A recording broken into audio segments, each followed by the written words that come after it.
Chair of the House Foreign Relations Committee, Congresswoman Ros-Lehtinen, joins us now with her reaction to the surveillance news. And as we're learning things minute by minute, Congresswoman, thank you so much for joining us today. Thank you so much, Shannon. What are your concerns? Because some of your colleagues, and there are folks on both sides of the aisle, have said they're very troubled by this. Others have said, hey, the American people knew that we had to do things that would help us to catch terrorists, and that's what we're doing. Well, I'll be interested in hearing from the officials when we get that briefing on Tuesday.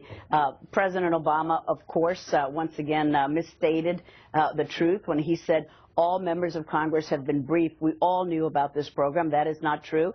But the problem with this administration is that this is a pattern of deception and a pattern of trying to target political enemies. And that's why I think there's so much mistrust in the country right now about this program, because we saw what happened with Benghazi, a total distortion of the truth that is still going on. And now Susan Rice has been elevated to this position of power. She's being rewarded for her political talking points having nothing to do with the truth. We saw the IRS scandal where they're targeting conservative and Republican groups.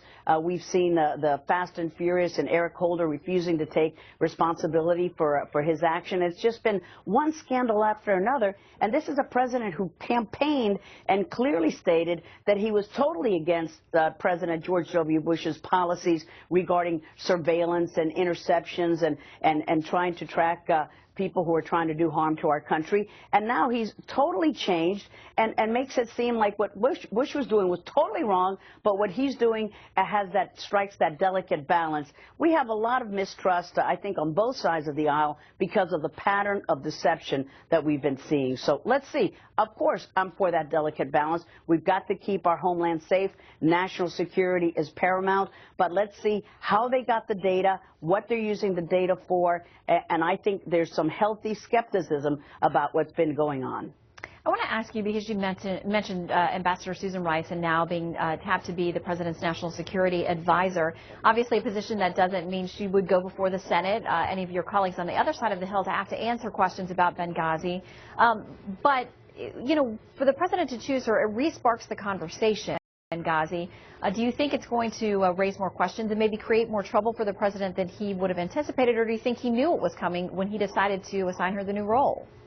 Well, I think her appointment to this new role is clearly to avoid any Senate confirmation, any questioning of her mishandling of this Benghazi tragedy, a terrorist attack. The President said he clearly called it a terrorist attack the day after. That is untrue.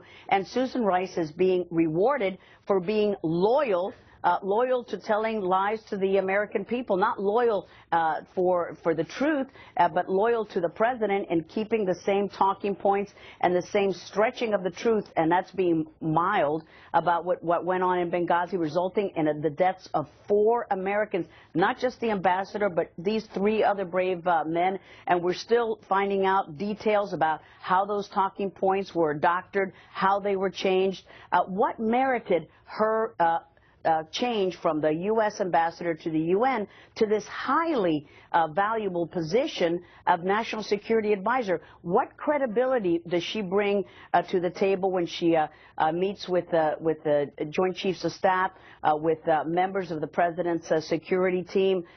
She will be looked upon as a mouthpiece for President Obama, a very person who's loyal to the President. But what gravitas, what credibility does she bring? I think very little, because she still has to answer for the Benghazi misstatements and the distortion of the facts. And the families of those 4 dead Americans deserve to know the truth. So I think it's a very bad announcement of this news. I don't think she merits it, and I think it brings down the importance of this position. But she's clearly being rewarded for helping the President out of this jam. Well, Congresswoman, we need investigation to exactly what happened there is far from over. Thank you so much for your time today.